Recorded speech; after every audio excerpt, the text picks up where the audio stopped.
Hello, folks. So, in this video, I wanted to talk about science, right? According to me, if you obey science and respect science, it will actually support you. The science and the scientific facts will support you. But if you disobey science and defy science, it will hinder you. For example, if I say I will not sleep all night, or I'll sleep late at night, which I've been actually doing recently, and then be awake at night and then sleep a bit during the day. Uh, at some point, it's actually be problematic. The body can only take so much, and then it's actually going to give it back to you and be like, dude, that's all, I'm done, you can't keep doing this to me. We have to understand that we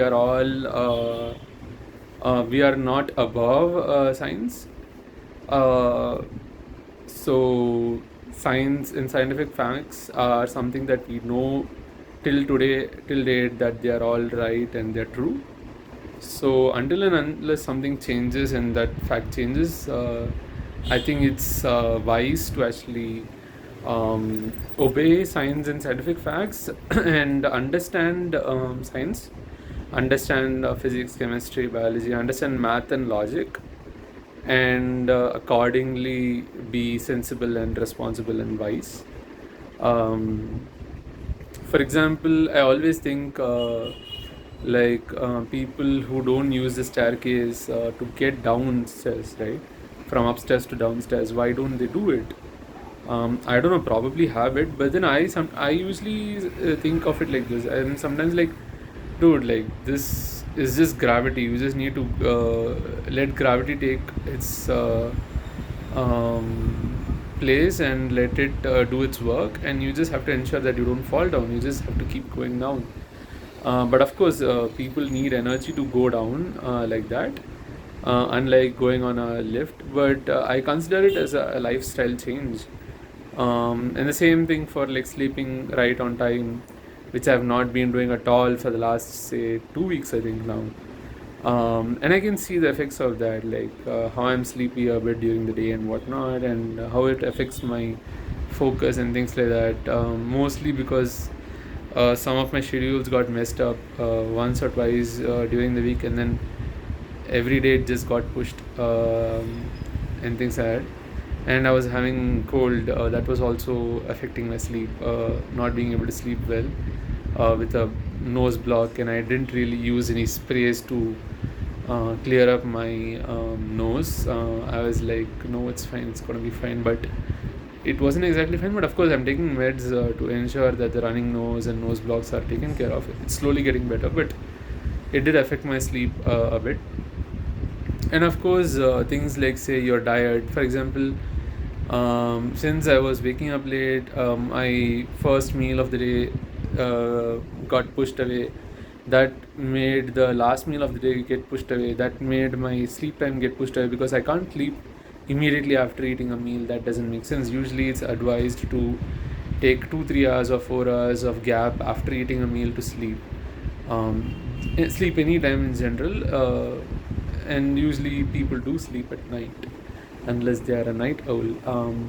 And I really don't get the whole idea of night owl, early bird. I mean, for example, I made a mistake yesterday, for example, wherein yesterday night I was spending a lot of time working and debugging some issue. I was trying to fix some issue. I wasn't sleepy, but my mind wasn't exactly working. I wasn't really aware of this. I got really involved and sucked into the whole work, and I was like, I want to get this done. I was so adamant and stubborn, and so keen on getting that work done and trying to fix that issue. I couldn't get it fixed because I was not being exactly productive. But of course, I made a lot of mistakes, but I also learned from some of those mistakes, many of those mistakes, almost all of them, except for some silly, really silly mistakes. But of course, I learned from that too, that I need to actually be more careful, more concentrated, more focused, and whatnot, and more awake, and try to debug problems during the day. And of course, in software engineering, there is this term called keyboard rut and whatnot. So it's good to actually move away from the keyboard and walk and walking helps you think and all that if you're stressed or if you're not able to concentrate and whatnot. And if you're actually sleepy, it's better to take a nap than try to push through, especially when you're very sleepy, unless it's going to affect your sleep that night. You can take a short nap and all that. So these are some ideas that I've read. So but then I have not always followed them. It's interesting, like there's this saying, right? Like one of my friends says, just because someone tells wise things or is knowledgeable doesn't mean they're wise. There's a difference between knowledge and wisdom. Like uh, to be wise, you basically apply your wisdom, you apply your knowledge, or else it's just knowledge. My friend, one of my friends, he's very knowledgeable, but then I'm like, dude, you don't apply what you say, and then he's like, well, I'm not wise, or something like that. So yeah, I mean, I'll probably talk about that separately, but it's just the one liner is that's only a one liner. Like people who give advice and opinions and suggestions and all don't have to really necessarily follow them, and they won't even know or realize that they're following them or not. But that's fine. You just take the advice or suggestion and see if you want to take it or leave it. Anyways, so yeah, science. Try to see if you can actually obey it. Understand your body. Understand your world, the world around you, your world, and understand the nature around you. It's your nature. It's your world. And understand the science around it, the math around it, the logic around it, and see how you can actually use that to support yourself and not hinder yourself. Like I've even written a blog post about it, for example, how we treat our bodies with junk food sometimes, and we expect the best outcome. I mean, according to me, if you have great what do you say ambitions and whatnot, and you want to be successful, it doesn't make sense to actually treat yourself, your body, your mind, your health in a bad way or in a very casual way. You have to take it a bit more seriously and try to ensure that you're like you're keeping it really good. Your body, your mind, your health, your emotions, you know, physical health, mental health, and emotional health, and also keep it good so that you can actually succeed in life and whatever success means to you. And I'm sure it would be easier to actually achieve whatever you want to achieve with a good health and by obeying and respecting science than by defying and disrespecting science.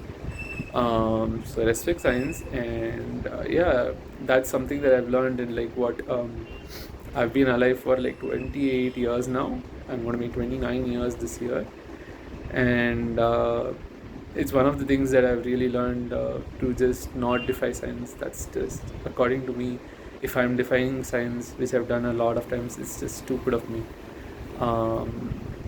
This doesn't make sense. It's just, I'm just not thinking straight if I'm defying science. So it's best to actually try to respect and obey science as much as possible and give its give its due respect. Yeah. That's all I had for this video. I'll see you in the next one. Bye bye.